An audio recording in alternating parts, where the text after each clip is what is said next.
no meio de dezembro. No começo de janeiro, nós já tínhamos 38 mil salas de vacinação prontas. Com tudo. Nós já tínhamos logística de transporte para todas as cidades do país, tratadas e combinadas. No começo de janeiro. Todas as cidades? Todas as cidades do país. Bem-vindos ao Corte do Barba, o canal oficial de Corte do Barba Cast. Se inscreve no canal, ativa as notificações, já deixa o like e compartilha esse vídeo com seus amigos, porque 97% das pessoas que assistem ao nosso conteúdo não são inscritos no nosso canal, beleza? Então não sejam um desses 97. Obrigado, tamo junto e bom vídeo. Que beleza. Então, assim, é porque realmente, senão a garganta não vai e a gente tá só no começo. Para com isso. Não, olha só, retomando esse assunto do meu filho, assim, ele tava brincando comigo, assim, no início da pandemia, brincando comigo, brincando de pular em cima de mim, para Enzo, não sei o que, escapuliu, bateu com a boca na... Machucou. Machucou, abriu, e a minha mulher, vamos no médico pra dar ponto, não sei o que, eu falei, que médico, tá todo Covid, não sei o que, tá todo mundo... Pô, se pegar esse negócio... Não, vamos pro médico, vamos pro médico. Chegamos no hospital, por incrível que pareça, no Copador, hospital famoso aqui no Rio de Janeiro, vazio. As pessoas estavam realmente com medo. Eu fiquei espantado, falei, caraca, a gente tá numa pandemia, muita gente, ninguém no hospital. Medo. Pô, pra mim foi até bom, porque eu fiquei com menos medo, mas Você tem razão numa dificuldade de você provar isso. Então... E talvez esse seja o motivo principal que eles tiveram tanta liberdade de ir para cima. Impunidade. A impunidade, né? Mas eu acredito que com o tempo as coisas comecem a ficar tão claras e que eles sejam cobrados de qualquer maneira. Sim. Ou politicamente, ou juridicamente, socialmente. Precisam ser cobrados. Essa questão é fundamental, assim, falar da pandemia, porque eu considero a sua atuação na pandemia boa, realmente, e inclusive depois que eu vi o Rica Perrone, um abraço aí pro Rica, eu entendi muita coisa, muita situação do que estava acontecendo, porque realmente é uma guerra de narrativas. Uma guerra de narrativa infinita, cara. E você não consegue entender para onde você vai.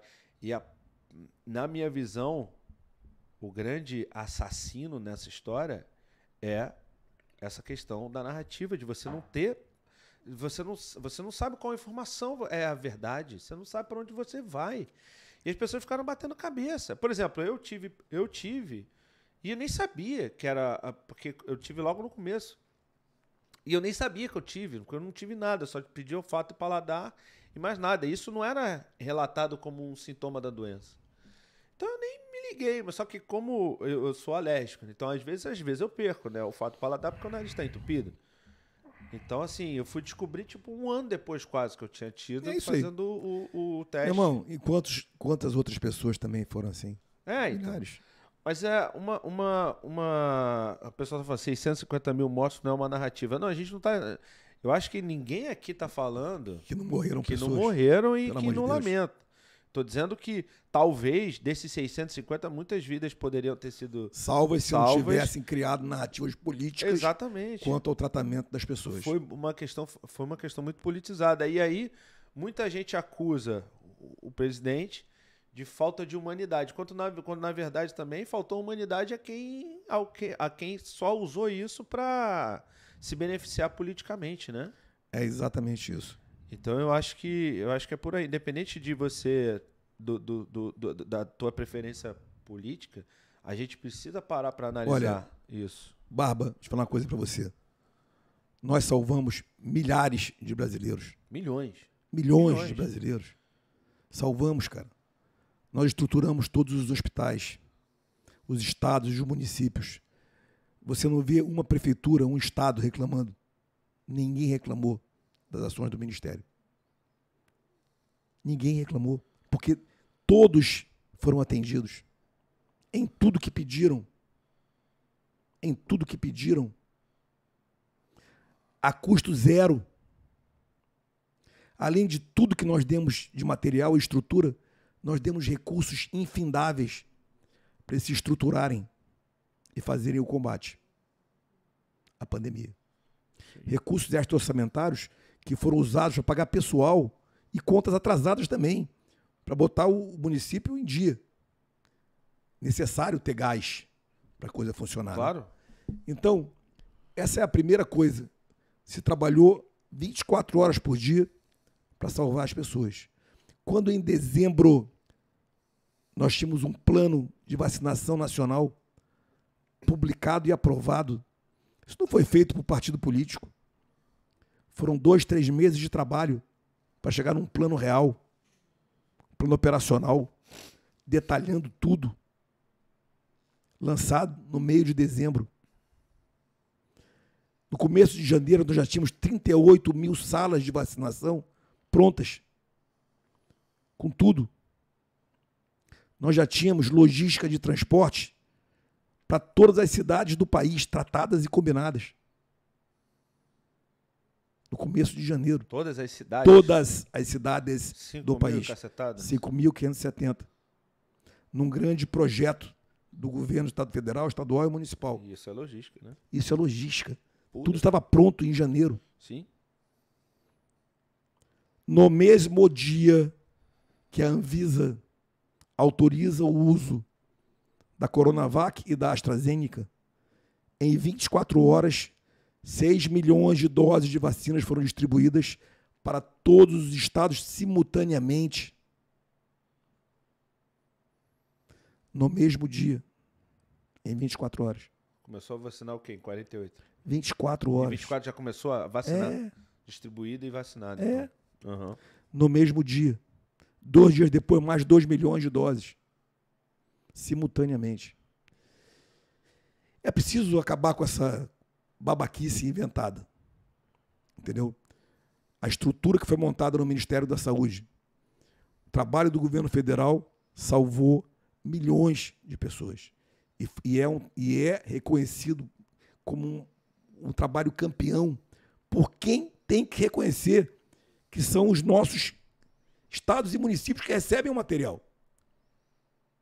Uhum. Outra coisa que ninguém entende é como funciona o SUS.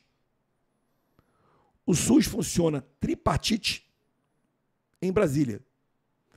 Ministério da Saúde, Governo Federal, CONAS, Conselho Nacional de Secretários de Saúde Estaduais, e CONASEMES, Conselho Nacional dos Secretários de Saúde Municipais. As decisões é 1/3 para cada um. Elas são todas pactuadas. Se eu vou mandar este remédio para alguém, tem que ter 3 assinaturas. Não é só do ministro. Uhum. Entendeu? Sabe para que tem que ter 3 assinaturas? Para que as decisões não sejam tomadas apenas com a visão federal. Tem que ter a visão estadual e municipal. Então as assinaturas valem igual. Mesmo peso. Mesmo peso. Aí eu pergunto, quantas vezes eu falei isso para que ouvissem o CONAS e o CONASEMES? Não. CONAS e CONASEMES nunca foram ouvidos. Como não? Eles participaram de todos os processos decisórios, de tudo. De cada vacina mandada. De cada centavo distribuído. Sim, verdade. E como é que os caras nunca falaram nada? Nunca foram chamados para explicar como foi feito o processo decisório. Por que foi feito assim, não foi feito assado. Então, quando chega no Estado, Barba, não tem o governo federal. É bipartite. Uhum. Só tem Estado e município. As ações de saúde, elas são executadas por estados e municípios. 100% delas. Não existe nada do governo federal em ações de saúde nos estados e municípios. A não ser um estado como o Rio de Janeiro, que tem os estados federais, tem alguma coisa em Porto Alegre. O resto não tem nada. Se dos 5.570 municípios, só 3 ou 4 tem alguma coisa, o resto não tem nada. Ou seja, a resposta de atendimento aos doentes da Covid-19, na sua totalidade, ela é feita por estados e municípios. Alguém perguntou para eles o que aconteceu? Provavelmente. Como é que não? Vou fazer a pergunta para ti, deixa eu entender. Quer dizer, então, que as pessoas são tratadas no hospital, nos estados e municípios? são salvas ou perdem a sua vida. E ninguém pergunta o que aconteceu para o Estado e para o município. E diz que o responsável pelas mortes é o presidente da República. Olha só, isso é uma conversa de maluco. Aí vem um leso falando de que morte não é... Óbvio que morte é morte, que não é narrativa. Sabe um babaca dizer uma merda dessa? 650 mil mortes, são 650 mil brasileiros que morreram. É verdade. Que o coronavírus lambeu. Agora, e o trabalho dos estados e municípios, dos enfermeiros, médicos, agentes de saúde, cuidando das pessoas, em conjunto com os programas e projetos do governo federal, atendendo tudo com todo mundo. Ninguém perguntou nada, cara. Então, de onde tiraram as conclusões, né? Da cabeça deles, cara. Uhum. Existe uma comissão externa da Câmara para a Covid-19 que fez 100 e varada reuniões e tinha sua equipe dentro do Ministério da Saúde acompanhando as ações. Eu vou repetir. Você sabia disso? Não. Pois é. Vou repetir novamente. Uma comissão externa com deputados e senadores funcionando na Câmara, onde o presidente era o doutor Luizinho, nosso deputado aqui do Rio de Janeiro, meu parceiraço, e ele e a equipe dele viviam no Ministério, acompanhando cada decisão. Por que não pegam o relatório da comissão externa? Achei que era algum recado. Eu também. É só uma coisa pouco importante que eu estou falando aqui. Mas... Não, tá maluco. Então, o relatório da comissão externa é assinado pelos senadores e deputados, inclusive senadores que estavam na CPI, fazendo dia a dia as ações de combate à Covid. Sabe qual foi o resultado? Excepcional o trabalho do Ministério da Saúde. Excepcional. Exemplar.